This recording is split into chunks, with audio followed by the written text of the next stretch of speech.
it's because I've not been doing the case breaks. Oh yeah, true. Saving it up for when we can. What did you say? I was offline and then showed us our faces, eh? It's not there. It is because I've just got it coming up and then showing an advert over the top. There we go. There we are. Kingdom Gaming is live. Got an advert going again. So many adverts when you become Twitch athy, you know. Get the shit. You got a big head, didn't you? So. Yeah, I know. How do we get into? There we are. Right. I mean, no one's here yet, but fuck them, right? We're just recording, aren't we? Well, yeah. I mean, this is the idea, Is right? it going straight to VOD? Is it? Yeah. Well, I'll export it to. I'll cut it down. I'll cut the intros off and stuff, and I'll export it over to YouTube and whatnot. But yeah, I mean, if anyone is in the room, which thanks. They are. Hello, ladies and gentlemen of the internet. You're here with me, Adam, and my partner in crime, Mikey. What's up, Mikey? Hello, everyone. How's it going? You alright? Yeah, I'm good. This is a new experience for us. We're trying something completely different because we wanted to. Yeah, it felt right. You know, losing. No, I'm kidding. I'm not kidding. It felt Curbing. right. It should be good though. Basically, the full intention of Kingdom Gaming and the Twitch stream and the podcast and all that was to get into this room here right now. Do what we're doing. And do what we're doing. Yeah. And the law says we can now. The law literally says we can. So that was the reason behind it, and effectively we want to make as much content as possible for you all here live from Kingdom Gaming in the heart of Northampton-ish. It's not far from the edge, is it? Yeah, the edge of gory. Yeah. But yeah, today we are right slap bang in the middle-ish of spoiler season. The best season. Yeah, everyone loves a spoiler. So Monarch is due on, officially I think it's the 6th of May or something like that. But a week earlier, pre-releases are happening. I'm signed up to 4, you're signed up to 1, 2? 2. So you're signed up to both Northampton ones, I'm signed up to those. I'm also signed up to Living Realms and Top Decking in Milton Keynes. So a busy weekend. Where's that? That was the one. No, that was the one that we went and played the Magic thing in when it was a geek retreat. There we go. And now it's now they realised that it's much cooler to be something else, and they're TDI and they're really good. That's the skirmish I played in last week. Alright, cool. And came second, and got an Edge of Autumn playmat for it. It's quite nice, So isn't it? I think it's the nicest playmat. So yeah, so today we're going to talk about spoilers. These are all the spoilers up until Saturday morning. Because that's all I grabbed. It's about 35 of them anyway, so it's still a lot of spoilers to go through. So we're going to just kind of dive straight in with the first one, which is Celestial Cataclysm. It is a Daddy Donker. It's a big one, isn't it? I love Majestic. it. Pitches for 2, 0 cost. Obviously that changes. 7 attack, 3 defense. There's an additional cost to play it. You got banished 3 cards from your hero's soul, which is obviously something new that's coming in, and it has go again already. Yeah, as I said when we tried to record this previously, I think if pre-orders of singles were up like they do for other games, I think this would be pre-ordering for a lot of money. I think it's just going to be a Powerhouse. big powerhouse. Yeah. It's got 2 of the 3 modes of Enlightened Strike built in, and the cost is obviously something probably a bit akin to this set. Yeah. You've got the soul mechanic. It's something that we don't really know about yet at all. There's only been a couple of spoilers for the light side, for the good guys, for the Luke Skywalkers, The good ones. Yeah. for the Captain Americas, The non-edge the lords. USA agents. You know, not the edgelords as you say. So I think this card's amazing.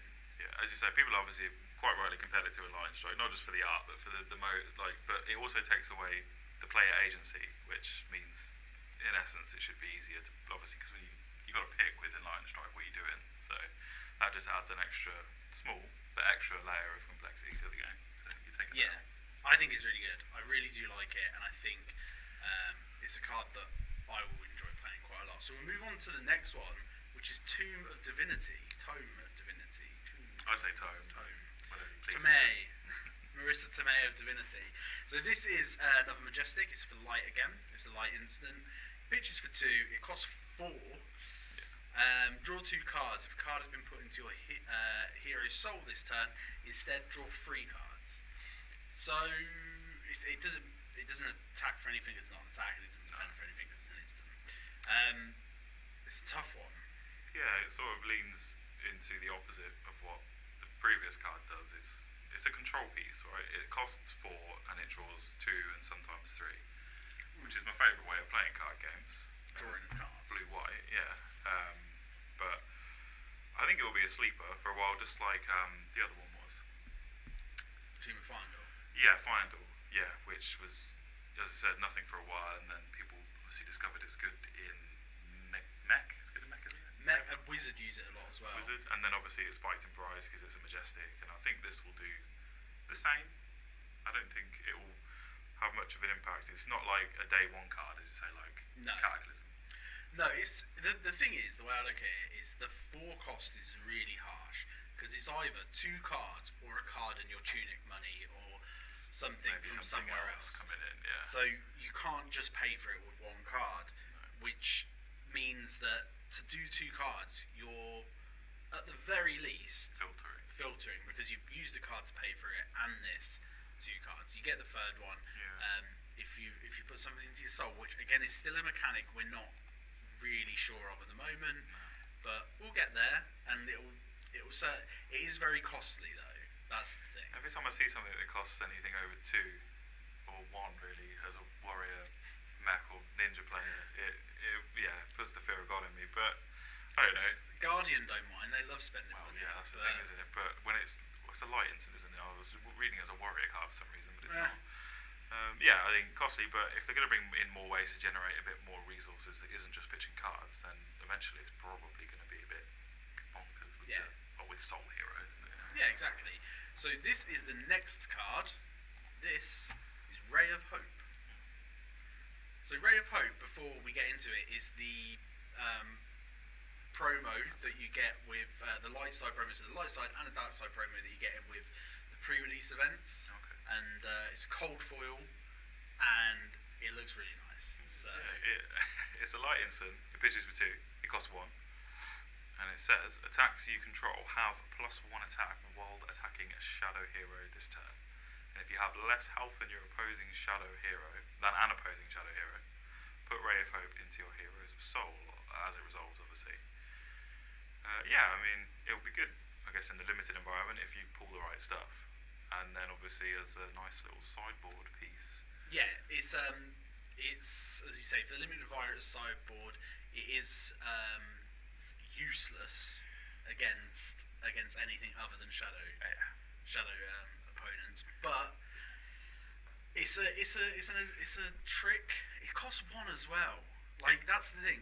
If it costs 0, like the fact that it costs 1 means that. Also, if the second part wasn't just opposing shadow hero, but either way, because it is technically an instant speed way of getting something in your soul potentially. So there is that to think about too. Yeah, but again, it's still against an opposing shadow hero, which again is sideboard. Yeah. So those are the only light cards that we've got ish.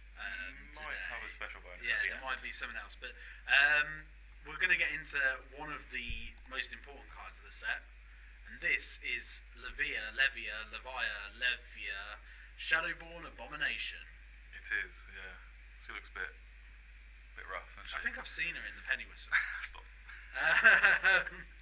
I've definitely seen her sniff something off the back of a toilet in Penny Whistle. Okay. Read the card. So Levia Shadowborn Abomination is a shadow brute hero. If a card with 6 or more attack has been put into your banished zone this turn, cards you own with blood debt cards you own lose blood debt during the end phase. 40 life, 4 intellect. A couple of things to unwrap here is obviously the shadow light dynamic is something that is going to run through this set. 2 heroes of each. Brute returning. This is Reinhar's wife, sister. I'm not really a lore person. Yeah, I'm not really a lore person. But That's the big thing. So blood debts is a mechanic which we're going to see a lot of in these upcoming cards. And effectively what it is for each card with blood debt in your banished zone, you lose a life per turn. The fact that this can cancel out blood debt every turn is really good because you're not losing 3, 4, 5, 6, 10 life or whatever it might be, because you are doing what you're doing. And obviously she's got a young version which is just 20 health. I love passive abilities, as I said, probably on the podcast before as well. This is obviously a hell of a lot more of a build around, but it would be because all the cards for her at the moment, I guess, are going to be in this set. I don't feel the need to play them, but it is cool, and I'm glad that they went this way with it instead of just, we're on set 4 now, we're on a new block, as some other games would call it, let's just start again. No, it's just drawing on things from the past, and obviously this whole story arc of people going to light or people going to shadow, and I think that was just the correct it's like move. a drawing battle lines kind of thing.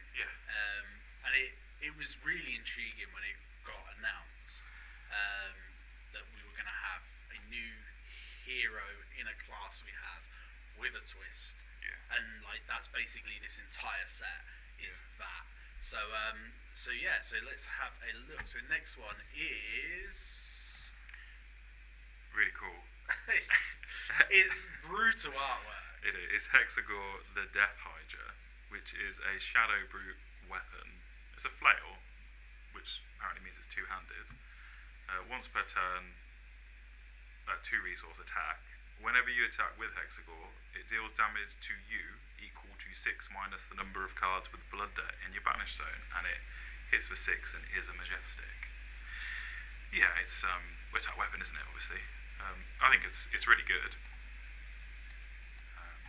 I think it's really solid. Yeah. I think the later the game goes on, you're going to be discouraged. No, you're going to be enticed to use it, but also then 6 damage for 2 resources is really quite tempting at the start of the game, even if it's going to 6 minus the number. So it's going to do a lot of damage to you at the start of the game. Less towards the end, but then again it will probably become less relevant towards the end when you're setting up for your big turns of your banished cards and everything anyway. So and you can create your and against most heroes there's not much interaction that they can make with you during your turn, so you can definitely decide on whether it's worth swinging that 6 at that time, and worth taking between 1 and 6. If you've 0 got and 6. if you've got like nothing to do on turn 1, and it's like I can take 6 and potentially deal 6. It's like, how much are you going to block? Well, maybe not turn 1, but your first turn of the game. It's nice, and obviously also leans into the fact that Reinhardt can't use this. No. It's a Shadow Brute weapon, so only Shadow Brutes can use it. So if there is another Shadow Brute down the line, that's where we're at with it. So I mean, it's a good card, and she's about discarding things, isn't she? It's been put into your banished zone. Oh no, ignore me. It's she's not going to use any other ones, is she? Out of the box. Not off the top of my head, because again, it is banished zone like adjacent, but I can't imagine she's going to hit much with her weapon, because it's about getting stuff to the banished zone, and this doesn't help with that. You want your engine going, and then by the time your engine's going, you're going to be taking less and less damage from it, and if you're starting to run out of gas, or if your engine's slowed down a bit, you've probably got blood debt cards in your banished zone, so you can just start smashing for 6 for 2 resources. Yeah, exactly. So let's move on to the next one, which is a wonderful looking card. I still don't get. I don't know where it starts. I think someone's being carried on someone's back. I don't know. There's a lot going on, but this is Hooves of the Shadow Beast. Whenever a card with 6 or more attack is put into your banished zone, you may destroy Hooves of the Shadow Beast. If you do, gain 1 action point, which is great. It's got Battle Worn, and it's defense for 1. Shadow Brute equipment legs. Defense for 1 doesn't die. Obviously, unless it's killed by something. I can't remember. There's cards in the game that destroy. There is a Guardian card that destroys if you've got a -1 on your thing, I believe. It's just good. Like, it's obviously if you open it at the end of your draft or seal pool and you go in Shadow Brute, it's just going to be great. It's probably going to be the action point that ends up winning you at least a game in that pool. Yeah, extraction points is never hurt. Like, go again never hurts. And there's certainly some cards in this set which are going to need the extraction points. So I think it's just one of those ones where... What are we comparing it to? Scabskin Levers, which is really random. It's like, are you as Shadow Brute? We don't really know yet. Going to even be able to afford to take a turn off because you roll the dice? I don't think so. I think this probably suits better for now. If you take your first turn like a Brute player would, and obviously roll your Scabskin first of all, and you could just end your turn, which for Brute sometimes isn't really that bad. You get to Arsenal or something, I assume. You get to keep all your cards in hand, draw up another one of your Arsenal, but it seems as if these guys are going to need to get the game over a lot quicker before they drain themselves of life and blood debt. So maybe it's a better fit. Yeah, think about it this way: if you are blood debting, and you roll Scabskin Levers and get a 0, you can't put a card in your banish zone to stop your blood debt hit. No, so you're rolling a dice, rolling a 1, losing up to what, like 5 life. It could be a lot. Like you could have a lot of blood debt in there. And especially if you're deciding to roll that turn, because a lot of Brute players I know don't roll, then you're probably looking to get a 2-3 action point turn, meaning that, like, because 2 is a real sweet spot as well. 3 is greedy. The extra 1 is the right spot. That's what I think is the kind of thing with Brute at the moment. Whereas this is just really solid. I think this just has a really good ceiling. It's good out of the box, good budget version. And again, if you're taking Scabskin Leathers, you're also taking Gambler's Gloves, right? So, and a lot of people won't have access to those 2 cards, but that's not this is a 50p card versus £130 a card. So let's get on to the next one, which is the card which the artwork caught your eye. It did, for the first time actually during the game's lifespan. The art in the game is great. But this, I don't know, I just really like it. I think it looks really cool. Reminds me of a few old cards from another game, but it's Deep Rooted Evil. It's a Majestic. It pitches for 2. It costs 3. It hits for 6. It doesn't defend, which obviously we spoke about a bit before as well. If a card with 6 or more attack has been put into your banished zone this turn, you may play Deep Rooted Evil from your banished zone, and it's a blood debtor. Yeah, it's so it's the first card obviously we've seen here with blood debt because it's the first one in faction. So obviously details to your blood debt does that, but it kind of just is an enabler.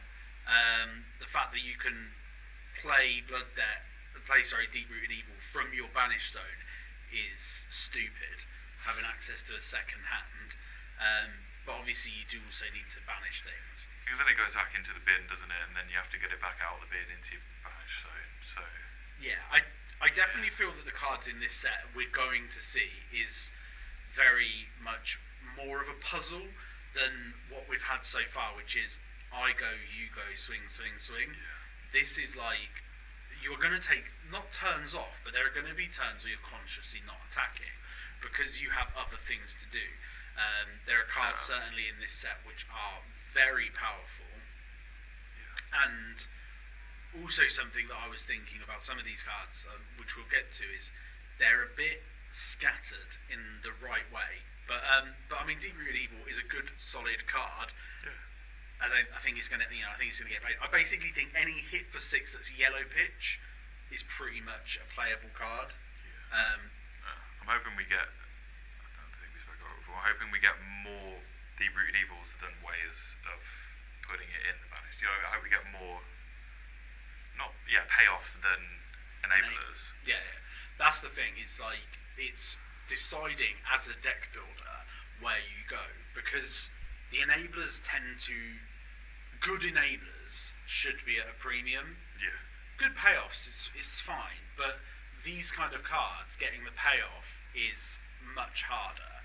So otherwise you just shove the best payoffs in your deck and then as many enablers as you can physically fit in there, don't you? And it just becomes a bit degenerate. But anyway, carry on. So the next card is another Majestic, and it is Shadow of Brasmorfer. Another Majestic. It pitches for 1. It costs 2. It is a Shadow Brute action attack. It hits for 6. And the all-important thing, something we're going to see a lot from this, is it defends for nothing. just like the last one. Which is quite good. Draw a card, then discard a random card. If a card with 6 or more attack is discarded this way, search your deck for a card with blood debt, banish it, then shuffle your deck. So that does feel like a little bit of a tongue twister. And it has blood debt. And it has blood debt, sorry, yeah. So I think it's a good card. The great thing about this set that I think is very important, changes the way Brute plays, is you draw and then discard. So it's not just crafting your hand like Reinhard does. No. Reinhard goes, I've got these 2 cards in my hand, I know I'm going to pitch something that's 6 strength or more. Yeah. This, you've still got the randomness off the top of your deck. And you're drawing, before you even discard, and then at random, obviously. So, it's great. I mean, the way you build your deck, half the time is, I don't know about half the time, but half the time is going to be a tutor for something straight into the banish zone. And it's just good stuff. Yeah, it's just going to be part of that engine, I think, for a long time. Yeah, I think it's a really good card. I think, do you know what? Considering how brutal a lot of the artwork is, this one with just a little bit of blood running down the street, it's fine. It's fine. Yeah, because it's like, it's the Shadow Owner, I say, he's leaving, or whatever Blastmo that is gone, so this is what's left. It's a bit eerie, isn't it? Yeah, exactly. So next we're going to pop on into you in card form. Endless More. Thanks. Pitches for 1, costs 3. Is a Shadow Brute action attack. It's a rare, so it'll come in. It'll come in the free forms. Blue and yellow. Yeah, the red one hits for 6, defends for 3. So this one does defend. As an additional cost to play, Endless More, banish 3 random cards from your graveyard. If a card with 6 or more is banished this way, Endless More gains +3. Blood Debt.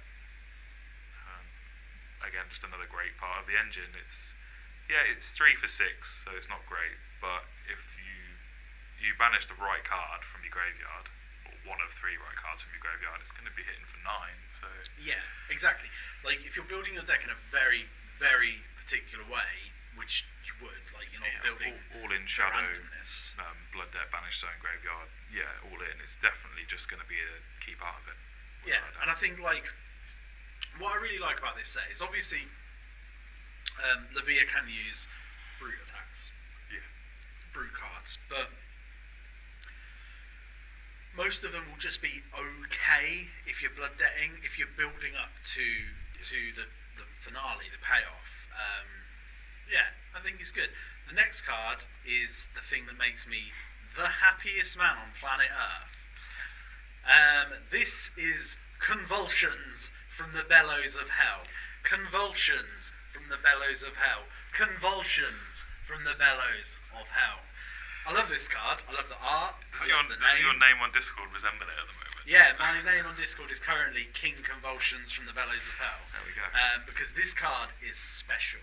I want a cold foil version of it to replace a picture of my wife in my wallet. I want a cold foil version of it to replace my bank cards. I want every single slot in my wallet to be this card. Alright. Can we read it now? Go ahead. Yeah, so it pitches for 1, it costs 2. Shadow Brute action, and it defends for 3. As an additional cost to play, Convulsions from the Bellows of Hell. Banish 3 random cards from your graveyard. If a card of 6 or more strength is banished this way, the next attack action card you play this turn gains +3 and dominate with Go Again. Yes. I'm glad you like the name, because if you're ever going to play Shadow Brute, you're going to want like 3 copies of this, aren't you? So. Yeah, I'm happy to play 3 copies of this. But I'm also happy to play 3 copies of this in Warrior, in Mechanologist, in Guardian. I don't care if I get banned from every tournament. Just have it as a proxy for a crappy bit of equipment. Just say, I just don't have that card. I'm going to play it as a 9-of, because it is a rare. Oh, yeah. But I'm also going to play it as a 9-of in Blitz. Basically, I'm about to become the worst player at this game because of this card. You'll never win a game again. Yeah, because people judge. Does it matter? Yeah, exactly. So let's move on before I gush even more over this. To Boneyard Marauder. Oh yeah, Marauder. Pitches for 1, costs 1, is a common. As an additional cost to play Boneyard Marauder, banish 3 random cards from your graveyard, has blood debt, hits for 6, defends for 3. This is good, right? 1 for 6. Obviously, you have to banish 3 random cards from your graveyard. You can't be doing that all the time because you're gonna have to set it up. But yeah, 1 for 6. Do you play yellow and blue? Maybe blue to pitch. I don't think you play yellow and blue in this because the 6 attack is the red, and I think that's the payoff because you're obviously a lot of the other cards are for 6, but there are also a lot of cards. There are cards that you're just trying to blood debt for. You're just trying to get stuff into your banish zone to do whatever you need to do. So maybe you do, but it's fine. It's fine if you're playing the red and 1. Other than that, I don't see it. Yeah, if you just like fill your graveyard all day long and then just play things like this, it's going to be over pretty quickly. Yeah, in that sense. Exactly. So the next card is Deadwood Rumbler. It is, yeah. That's what I call my pain. So with this card, it is a Shadow Brute action attack. Hits for 8 at red, so you can play this one down at blue to still hit 6. It doesn't block for anything. Again, I think it's a really good mechanic that we haven't had in previous sets, that a lot of these cards don't block because... They're going to hit for a lot, but at the same time, it's going to be quite... it's going to be not good to play against. If all these cards are doing so much damage for so average or little cost, and then you can just also throw them away for 3 armor or 2 armor, it's going to be... it's not going to be good. Exactly. So it's good. Exactly.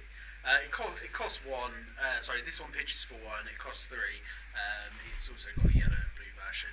Draw a card, then discard a random card. If a card with 6 or more strength is discarded this way, banish a card from your graveyard with blood debt. So this is an enabler. You want all 9 of these as well, because they say it doesn't go below 6. That's the thing. Exactly. Yeah. I think this card also. The other thing that I mentioned with how Rhinar works is you are still cantripping the card into your hand, so you're not actually losing a card from your hand when you draw and when you discard with the draw as well.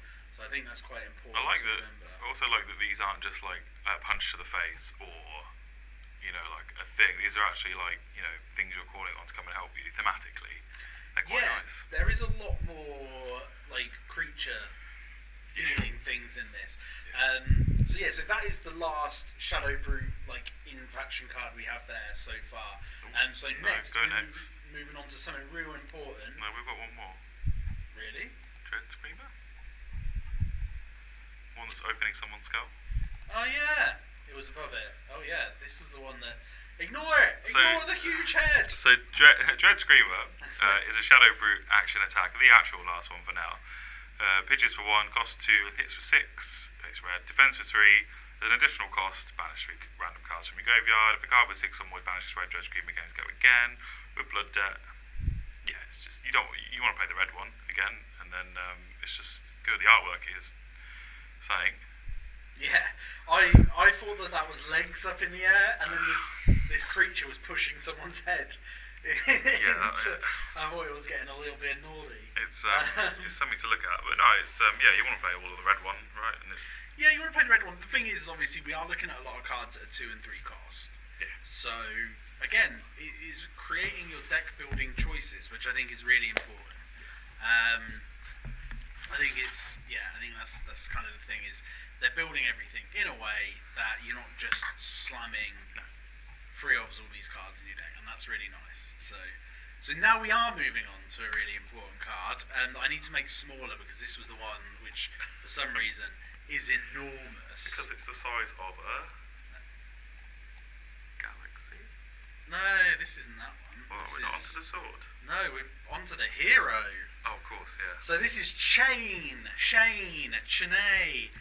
bound by Shadow. Shanae from the estate. Yeah. So it's a Shadow Runeblade hero. Once per turn action, create a Soul Shackle token, which we'll see in a little bit. Your next Runeblade Shadow action this turn gains go again. The token it's a Shadow Runeblade aura with, at the beginning of your action phase, banish the top card of your deck. Yeah, he looks really cool. His ability is, I assume, going to be really cool. Again, I love passive play. Just looks excellent. Yeah, it's basically just going to get cards straight into the banish zone for you to play later. It's part of his engine, but it's built in to him. So yeah. And how many do you make? Or do they go anywhere? It's a once per turn action, so it sticks around. Yeah, the tokens, the auras stick around, don't they? Yeah, so you could So you create can have one a loads, turn yeah. because it's free to do this action. Finding that balance of how many things do you want to throw away each turn?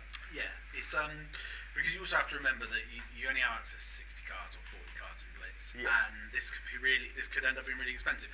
Just to obviously say it's 4 intellect, 40 health. There's a young version with half. I think it's really playable. Obviously, we're gonna go through cards related to it. There isn't loads of stuff at this point out for Chain, but the stuff that is out there is really promising. Like, I'm not interested at all in current Runeblade, but this really sparks my interest. Even though I don't typically like the bad guys, I think this is really cool. Yeah, damn dirty villains is what I like to think of them. Piqued my interest straight away. Yeah, I always said Pete went to me straight away. No, not for So a we're while. going to move on to the next card, which makes me physically unwell. Makes me the opposite. I think it's great. I need to make it bigger again because it shrunk. Is it the right size? It's the right size now. Alright, Galaxy Black with 2 X's and an I, which I think is cool. It's a massive sword in the middle of outer space, which I think is cool. The artwork is cool. What it does is cool. Yeah. The spelling is not cool. That's not how you spell something! No, it's not. No, it isn't. But we've all read books before. It's basically like reading a book playing this game. Have we read books? Can we read? There's just someone in our ear. Once per turn action for 1 resource, attack. If you have played a card from your banished zone this turn, Galaxy Black gains +2 damage until end of turn. If Galaxy Black hits a hero, deal 1 arcane damage to that hero. I think this is great. I think it's really good. I think at the end of the day, you're coming in for 1. It's the threat of activation, which is really good. You're most likely going to play cards from your banished zone this turn, and then you can kind of double it up. It's dual damage without rune chants. It's like obviously a nice throwback to what Runeblade were before they went Shadow, because you're popping an imaginary rune chant that just stuck to your weapon, obviously, because it's 1 arcane damage. Yeah, I think it's excellent. I think obviously it just suits him down to the ground. Even if you could obviously use this in regular Runeblade, which you can't, you wouldn't. It's just his weapon. I think it's going to be great. Yeah, it doesn't feel like it's overpowered. It feels like it's sitting at a real nice point. For an out-of-the-box weapon, Common, yeah. It's just going to be great. Yeah, until we get another one for them, but that won't be for a little while. So. Yeah, it's basically it's not Dawnblade. It's No. Dawnblade is too high up the curve. But then again, for certain Dawnblade things. will also just be crap anywhere else. The two abilities work together, don't they? Yeah, again, definitely. the same with this. But there's certainly a case that you could easily slip in a weapon that is too strong. Yeah, no, they've got this right. On paper. On paper, obviously, I've no idea we've what's not going played on. with any of these cards, so they could absolutely be trash or bonkers. Next card is a super simple one. It is Soul Shackle, so it's just the token that we mentioned earlier. Token that you mentioned. At Looks the cool. beginning of your action phase, banish the top card of your deck. It's an enabler. Yeah. It gets everything straight into there. There's not really much to add, but it does a job. Do you know what would be awful though? Is if that was the spoiler you got. Like your mate's gone and got like a hero. I mean, Wouldn't it come with the hero? I don't know what LSS no. did. So the heroes have gone to very big. Adverts, basically. Yeah. So there was a hero that came out today.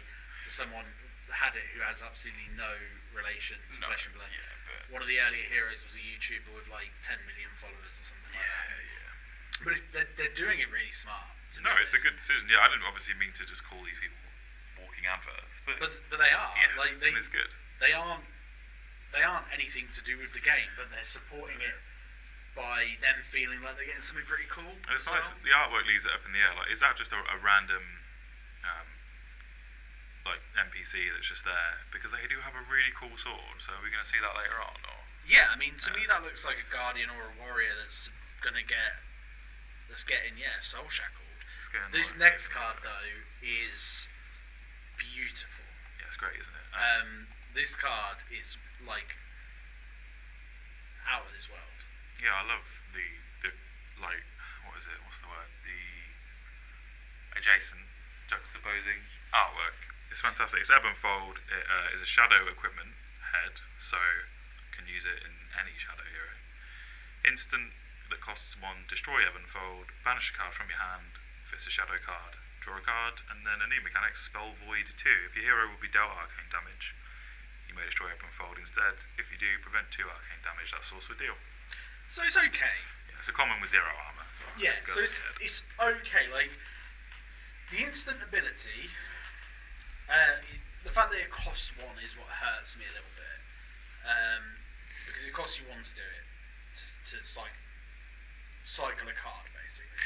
In the right deck, it's not going to be cycling though, is it? Because it's going to be 1 in the B zone for use later or that turn, and then 1 in your hand. It is great, you know.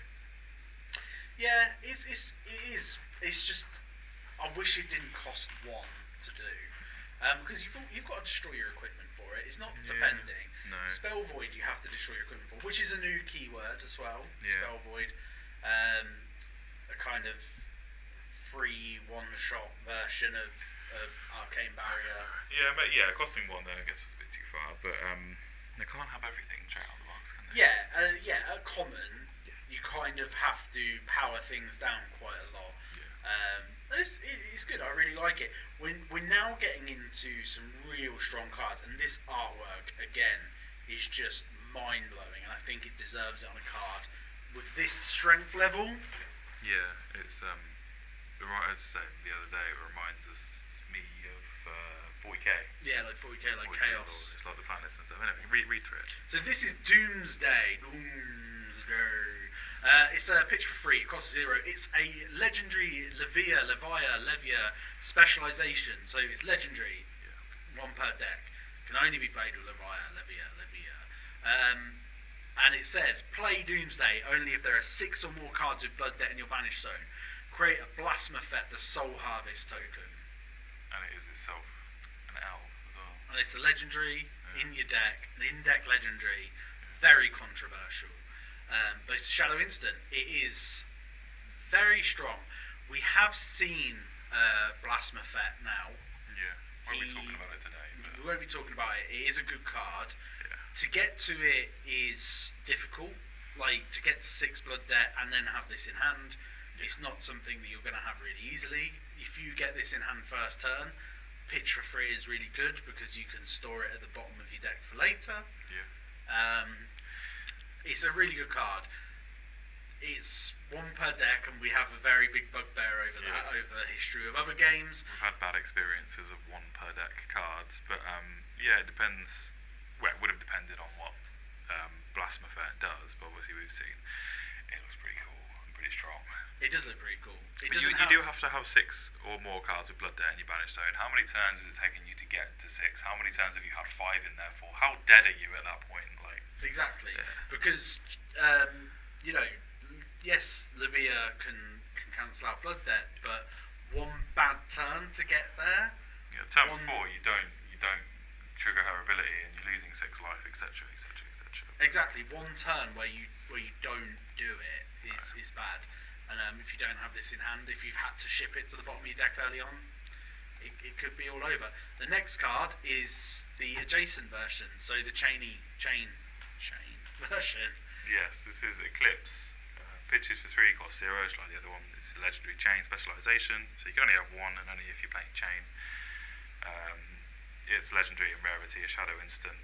It creates an Ursur, the Soul Reaper token, but it also says play Eclipse only if you have played 6 or more cards with Blood Debt this turn. If you have, you may play it from your Banished Zone. So that scares me, because if this gets easy to play, how many like enablers and whatnot are we seeing? Like, but you need to play.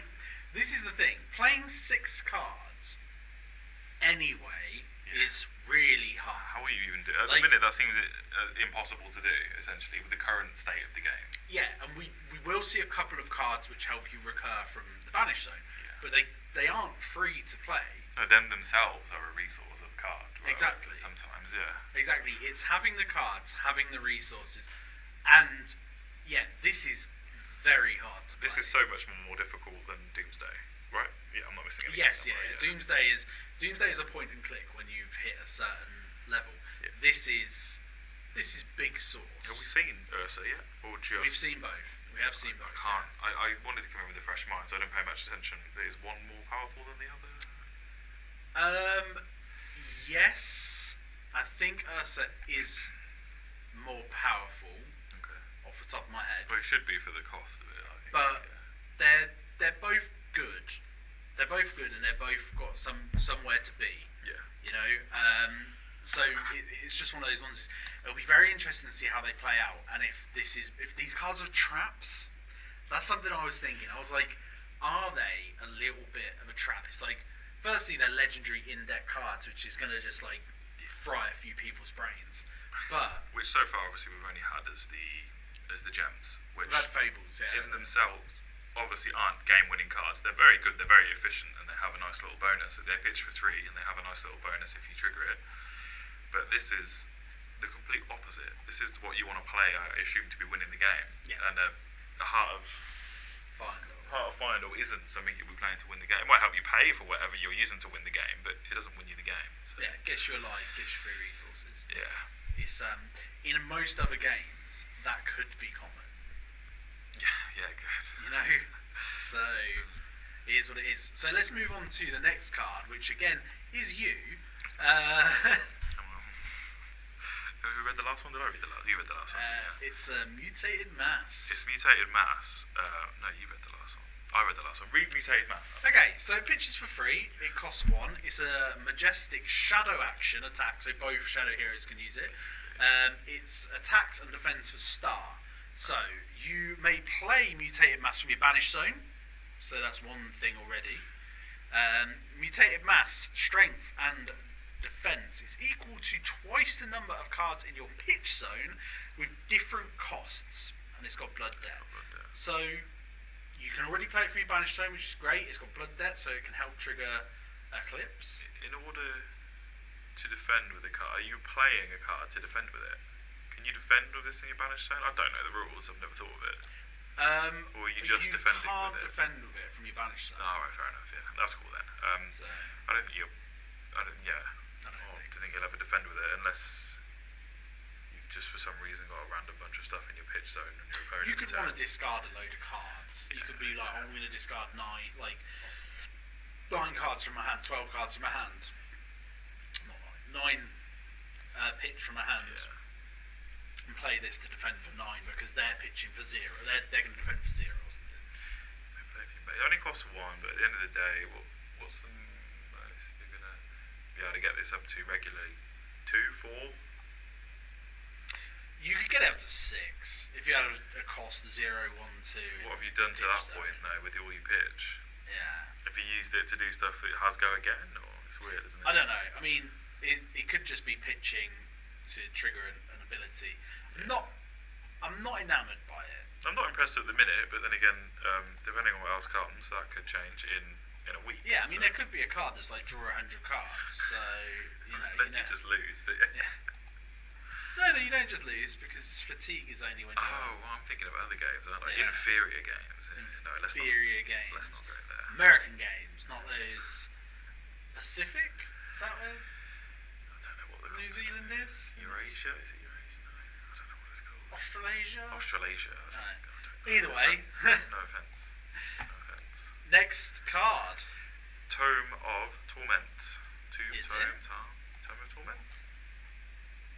Majestic Shadow action. Oh, sorry. It's the book. It's the other book. Sorry, my numbers are wrong on the way I've done this. I do apologise. You are correct. Is it on screen? It is now. Well, you can see that it pitches for 1, costs 0. You may play it from your banished zone, draw a card, blood debt, and it's majestic. I don't like it particularly. It's got blood debt, and you can play it from your banished zone, but it's going to end your turn, and it's only going to technically net you a card from the banished zone. So, this is a card we can play. The thing is how do we get this to be able to trigger 6 times? Because this is free. Yeah. And you can play it from your banished zone. It's got blood debt. Goes into the graveyard then, doesn't it, afterwards? Yeah, but we're talking about playing 6 cards with blood debt. So they're playing blood debt from your banished zone, so it doesn't have to be in your hand. No, sure. And it draws a card, but we don't have go again. So I'll turn it. On the surface of the card, it ends your turn for drawing a single card. Yeah. Yeah, to try and I'm just trying to think of how you create Eclipse. Yeah. And it is something that goes towards it because it's 0 cost. You can play it for your banish zone, so you don't need it in your hand. But I don't know how you're going to do it. Tabletop, I might have something to do with it, but yeah, we'll just have to see what else comes along. Yeah, exactly. So it's so the next card is this one, which is lovely art again. Is that hand inside the... Yeah, that hand is inside the person. This is Soul Harvest. It is a rare. It pitches for free, so it's got a yellow and blue version, a yellow and red version. It's 6 cost. It is 6 damage, 3 defense. It's a legendary Levia specialization. So again, you can only have it in 1 per deck, and only Levia can play it. Shadow as action attack. As an additional cost to play Soul Harvest, banish 6 cards from your graveyard. Gains +1 for each card with Blood Debt banished this way. If Soul Harvest hits a hero, banish all cards from their soul. They lose health equal to the number of cards banished this way. This is really good. Yeah, this is obviously a game hopefully ending card because it costs 6. It only on the surface deals 6. You have to banish 6 cards. You choose which card to get banished. Yeah, choosing is a thing.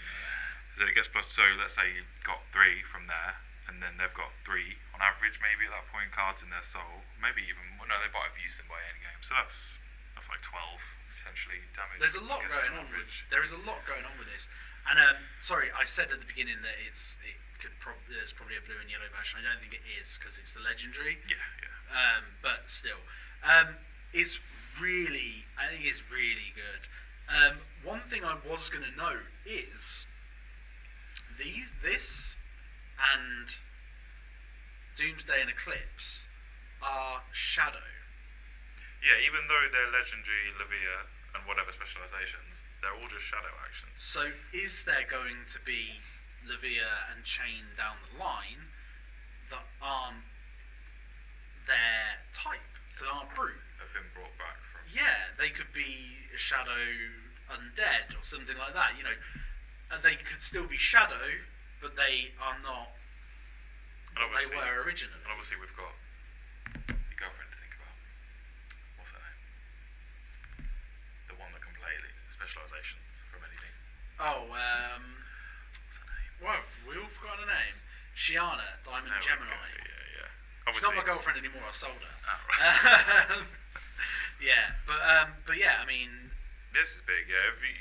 You've only got one of, so you'll have to wait for it unless you get lucky, and then even if you do get lucky and get it early on, you're still going to have to wait because you're going to want it to, for 6, you're going to want it to do as much as possible. So timing it up with what's in your graveyard and what's in their soul, etc., is going to be a nice decision point. I just think it's really cool. Yeah, I think it's a really good card, and I'm really... It's one of my top cards that we've seen so far.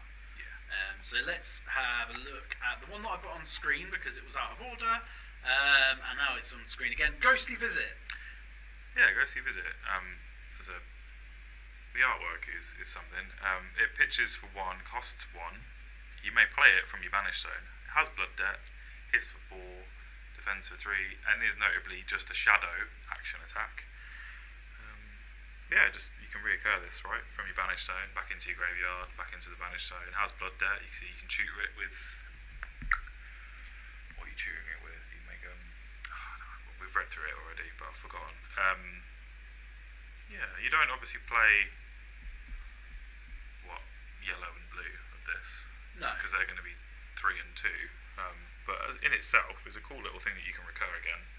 Yeah, it's, again, the recurrence of Blood Debt, the fact it costs 1, it could see play, but it's very much on the low end of power for what we have seen. It's nice it defends for 3, goes into your graveyard, then to be banished with Blood Debt, and then played again. That's quite nice. Yeah. It's just a cool little piece, yeah. Yeah, it works pretty well. So, next one is Lunartide Plunderer. So this is a shadow action attack. It costs 3. It's red. It's a common, so there is a yellow and blue pitch. It hits for 7. It defends for 2, so a little bit less than the average. If Lunartide Plunderer hits the hero, banish it and up to 1 card from their soul. So this is good because it gets it instantly into the banished zone for whatever fuel there. It doesn't have blood debt, so it doesn't combo with that. But also, they don't have. It doesn't have to be a soul-based hero to go in the banished zone. No, yeah, it's the up to 1 is just like a little bonus. I could imagine this and the yellow. Well, probably the yellow version may get played in Levia. If this didn't hit for 7, I would say probably maybe a sideboard card. But this hitting for 7 and instantly getting banished, depending on what we see down the line, it just hits for 7. Like, yeah, as I say, I think you'll probably see the yellow one because of the pitch and being 6 in Levia. But I still don't think it's that great. No, it costs 3 and it doesn't have the blood debt. No, it hits. If it had blood debt, then yeah, it has a really. It would slide into the deck really well. So the next card is Spew Shadow. Spew Shadow. It's a shadow, just a straight shadow action. Doesn't obviously hit for anything because it's an action. Defends for 2, pitches for 1, costs 2, and then choose an attack action card with cost 2 or less in your banished zone. You may play it this turn. If it attacks a light hero, it gains +2. Go again. So here's the straight out of the bat. They're giving us the recursion for it as well. Spoiled. This is cool. Yeah, I mean it's a nice little get you some strength, play something out of your banished zone, but you also have to remember, like, so you're going to be able to play this, play whatever's in your banished zone, which is great. Yeah. But also, it's not one of your 6 blood deck cards this turn. No, and also it costs 2, and what you want to play probably going to cost 1 or 2. Yeah. The yellow and the blue one are obviously going to be what? Cost 1, cost 0. Cost 1, cost 0, yeah. So that's time. Play time again, but for a card, I don't know. And then obviously you get the added boon if you're attacking a light hero. It gets a little boost. I think this will go into things straight away, and then perhaps be leveled out as 1 or 2 of. Yeah, it will be fine, maybe. As I say, recursion is a powerful weapon, which is probably why it costs like 2. Yeah. Instead of either 1 or 0, and 0 and banish something would be ridiculous, right? Because you could play immediately what you banished, right? Yeah, I mean you also have to remember it's getting the +2 for hitting a light hero. Yeah. So clearly they are putting a lot of value on the recursion. Because compare this to, for example, Warrior's Valor, which is 1 to play, a +3 at red, gives go again if it hits. Yeah. This giving you the recursion and conditional strength bump is. I'm not trying to downplay also obviously recursion because it is a huge thing, but I guess we'll just have to see. Yeah, exactly. The next card is Eclipse Existence. So this is the bad guys, as we like to refer to them here at the KingdomCast, version of the promo from. What's the one? Pre-releases. So it's a lovely cold foil out there. It's a card. It costs 0. It pitches for 3. Whenever an attack you control hits a light hero this turn, you may banish a card from their soul. If you do, they lose a life. If you have more life than an opposing light hero, you may banish an action card from your graveyard. So again, this is a sideboard card. This is something for the draft environment, I think. So you instantly, either way, if you have more life than the opposing light hero, you get to banish a card. Yes. And then obviously if you then hit, you get to do the other thing. Yeah, I don't know, this is an odd one, isn't it? And it's also, again, an instant when you're ever going to want to play this on. If you have more. I suppose if you read the second bit, I don't know how to review this one. It's just, it is a good, it's a value card in the draft environment, basically. Because it pitches for 3. I suppose it's an instant, so it doesn't have to have go again, right? I assume. Yeah, it doesn't have to have go again. So, and also it is a bit of an attack trick. You're not going to see a yellow and red one of this. No, I think it is just a blue. Because there's nothing that makes me really think how does it work at yellow and red. Yeah. So it's kind of just a value piece, I think. I'm not 100% sure, but we'll see. In all honesty, the next card just smashes it out of the park. You mean the name? Ravenous Meat Axe. Why do they do this to me? Like, I know.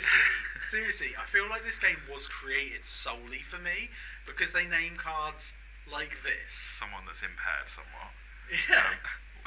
Ravenous Meat Axe is a brute weapon axe, so which is two-handed. It hits for 3 at the minute. It is a once per turn action which costs 2 to attack. Whenever you attack with your Ravenous Meat Axe, draw a card and then discard a random card. If a card with 6 or more is discarded this way, Ravenous Meat Axe gains +2 until end of turn. This is really good. This is cool, isn't it? Yeah. 2 for 3 is a bad return, but 2 for 5 is quite nice. You're doing what you want in brute. You don't use this in Levia, do you? I Maybe. don't think you do. No.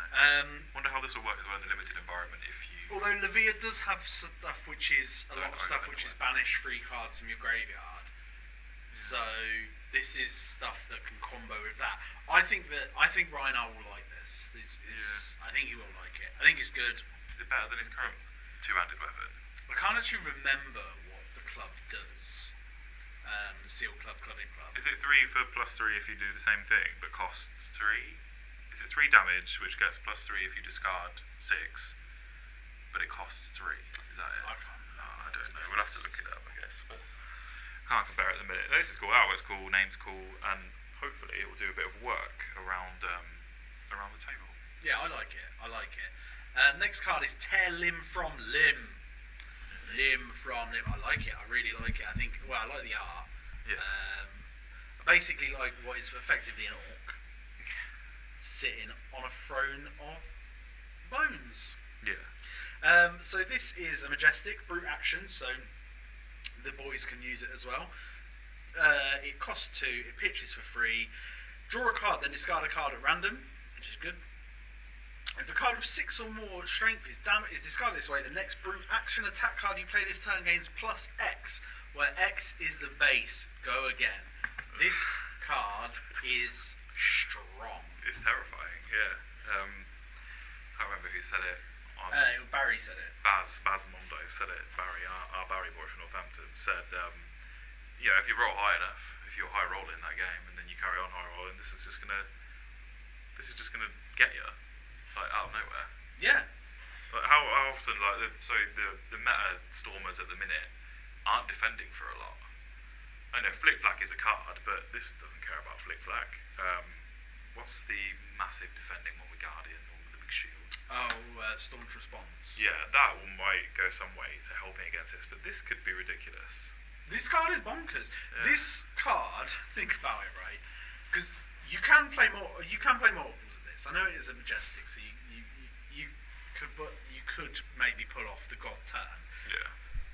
But if you're playing Rhinar with this, when you discard that card for 6 or more, he intimidates. So you've intimidated a card out of their hand because of this. Then you may play imagine if that was Massacre as well. Yeah. So you've intimidated again and given +2. I know this is a bit combo-tastic, but I've seen it happen. But that's brute in a nutshell, isn't it? Like, yeah. So you then discard Massacre, and then you play another card that gives Intimidate. So they're down to 1 card in hand. Yeah. You are now hitting them for, say, the 6 base, plus the 6, plus the 2 or whatever from Massacre. You've got like a pummel in hand or whatever. Yeah. You're coming in for 14 off of the back of a 2-cost card and maybe your 2-cost attack. Yeah. No, it's going to be a point of contention, I think. But yeah.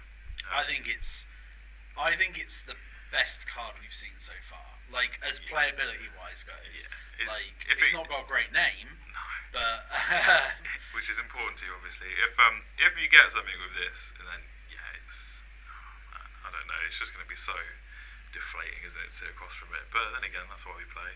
Yeah. Should we move on to something that works quite well with it? Yes. So the next card is Pulping. It is. It pitches for 1. It costs 2. It's a rare. It hits for 6. It's a brute action attack with no defense, which is kind of cool. Makes sense. Draw a card, then discard a random card. If a card with 6 or more is discarded this way, Pulping gains Dominate. while Pulping is defended by less than 2 non-equipment cards, it has Go Again. Yeah, I mean, tearing limb from limb into something big, into Pulping, so their hand's already almost empty, and then they can only defend with the 1 card. Yeah, tear limb from limb into Pulping, where they're only defending with 1 card, and then whatever the next thing is just finishes them off. Yeah, because if it's defended by less than 2 non-equipment cards, which if it has Dominate... Yeah, I mean, we've dominated what we've said so far. You pretty much... If you Blood Rush Bellows as well into it as well, which is a 0-cost card. Is it Blood Rush Bellows? I don't know. There's something else that they have which dominate. I guess I'm just trying to, off the top of my head, think of how many times is this going to have Go Again. Because this itself, if you set it up properly, is just going to hit like a truck. And then you've got something left, just to swing in again with either a cheap attack action, which shouldn't be good in Brute, but also just the weapon we've seen before, which costs 2. So, yeah, I think this is a really good enabler. Again, this is a rare, so it does have the other pitch values, but I guess it's going to be lower in the strength, so you probably aren't going to play those. But I think it's a good card. It's good stuff. Yeah, really good. The next card is Dread Scythe, which is a Runeblade weapon, so the boys can use it. Once per turn action, 3 attack.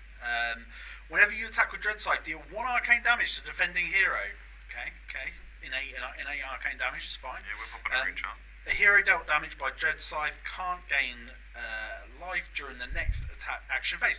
And it does 3 damage. Now, this is Majestic, which is pretty high, but it also makes me think the good guys, one of them's going to be a life gain deck. That's what I mean. Yeah, it's another.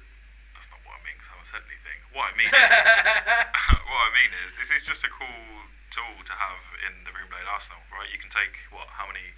You take 12, and you don't take 12. No, you don't. No, and this is just cool to have if you know you're against something that's going to be wanting to gain life. But then again, don't they also have the blade? The Galaxy Blade. No, the Reaping Blade. Whose is that? Yeah, the Reaping Blade can be played by. Is the Reaping Blade can be played by anyone? But that's only during the attack. No, isn't it? No, so it's beyond. Isn't it Runeblade? Yeah, Runeblade has the Reaping Blade, but that only stops it during that actual attack. Right. But this is the next action phase, which means that on your opponent's turn, when they're doing whatever they're doing, and you know me, I like a life gain deck. Yeah. I like a drain deck more than anything, but it really pushes the idea that one of the next heroes, the good guy hero, is going to be a life gainer. Yeah, and as we've seen already, it's not the one we might be looking at later. Yes, it's cool. Yeah, again, anything just to add to your arsenal is Exactly. great. Yeah. So the next card is Ether Ironweave. It is, cool artwork. Nice, I chest like piece, it. bro. Runeblade equipment chest with 1 armor. It's a common. It has an action where destroy Aether Ironweave, gain 2. Activate this ability only if you've played an attack action card and a non-attack action card. Go again, battle 1. I initially liked this until you made me read it again, and I don't think it's great. It's, if you don't own a Bloodsheath Skeleton, you can play it. Yeah. But otherwise, the wording is really bad.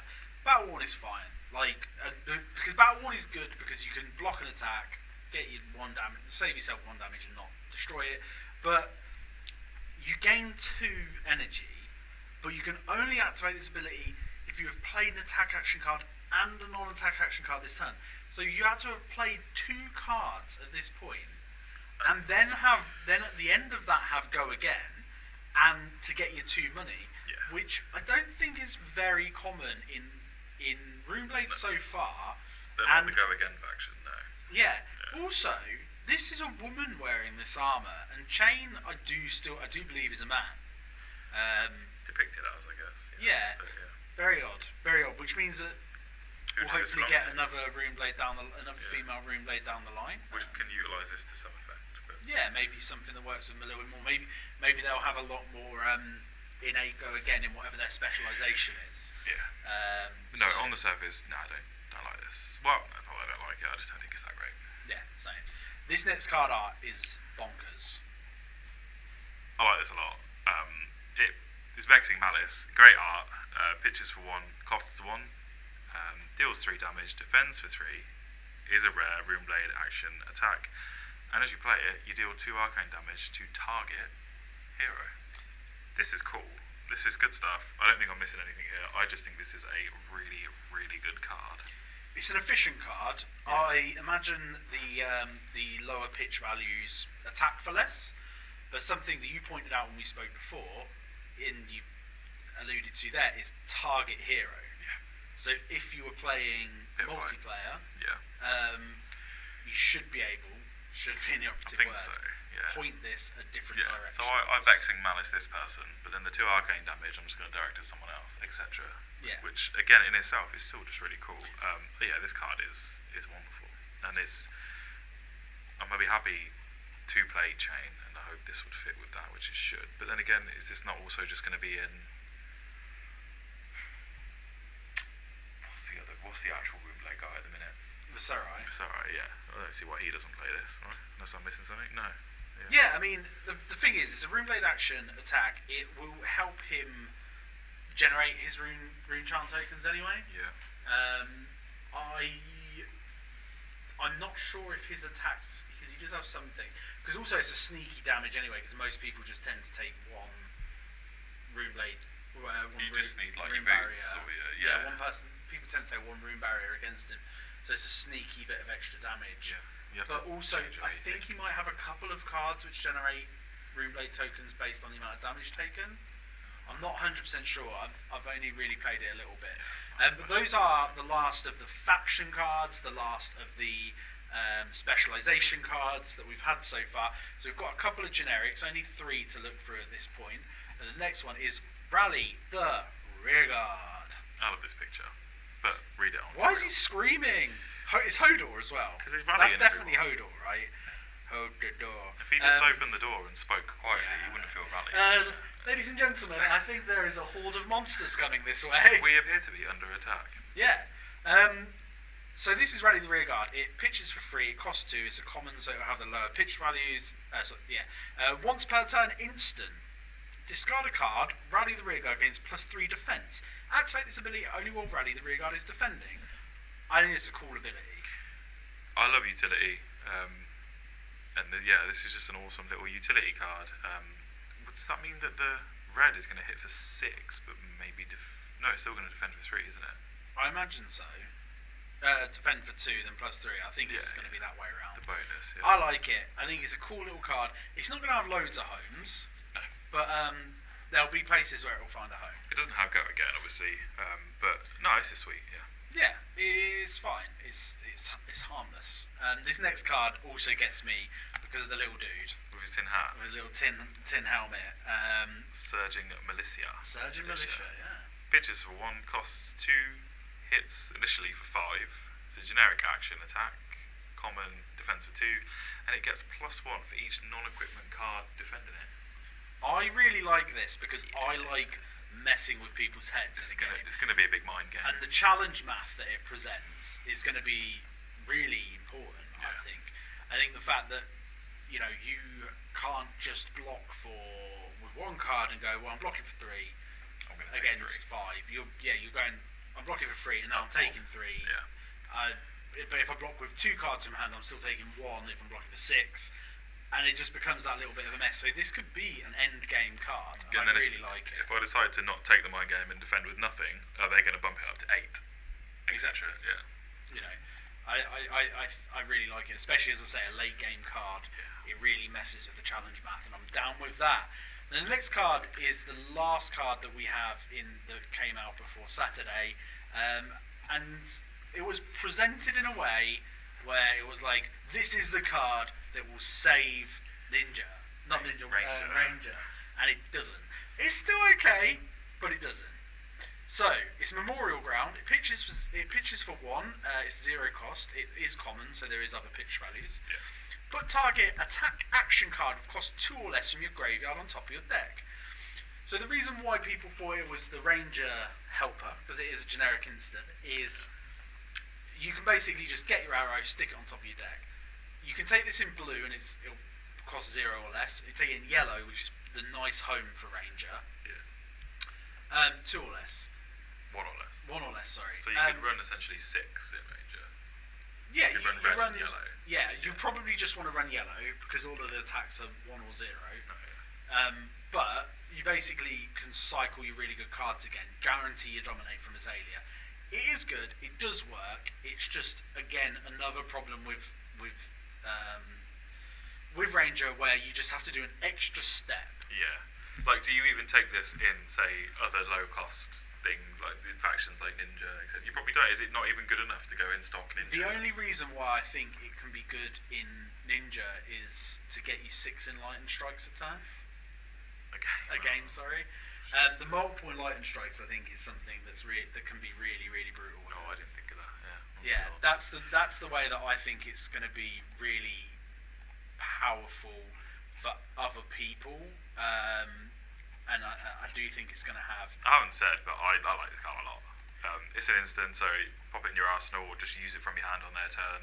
Yeah. Set up what you're going to draw, I guess, then at the end of your turn. So yeah, maybe, but no, I like this a lot.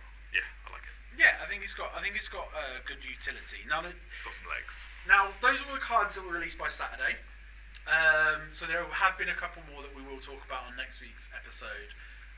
But one card dropped earlier, and we just felt like we had to talk about it. So Mikey's just pulling it up. I'm putting it on the screen.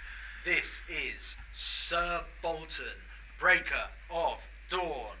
He is wonderful. He's great, isn't he? He's a light warrior hero. If you've charged, I don't know what that is, this turn, attacks you control have +1 while defended by an attack action card. That's extremely narrow, but cool. And then attack reaction, just attack reaction. Banish a card from Sir Bolton's Soul. Target attack with with attack damage greater than its base attack damage. Gains go again. Yeah, so that's amazing because if your opponent defends against it, you've bumped it. Like if it defends against it with an attack action, which is common. It is quite common to defend with an attack action because the majority of decks are built with attack actions. It's common in Blitz as well, isn't it? Yeah. Yeah, because you've got a reduced amount of cards, so every now and then you can be more likely to defend with an attack action. Yeah. We don't know what his weapon is. He's got a big old sword on his back. It looks good, yeah. The handle looks like it's carrying something. Yeah. But even if he uses Dawnblade, I mean, he can't give it a go again. No. But he's gonna. I feel that he's probably gonna have weapon, or he's gonna have availability of a weapon that isn't a once per turn action. No. Yeah. Maybe a weapon that's just his. As opposed to one-handed weapons. Have they got any? So they've got the Centauri Sabres, which he does have access to.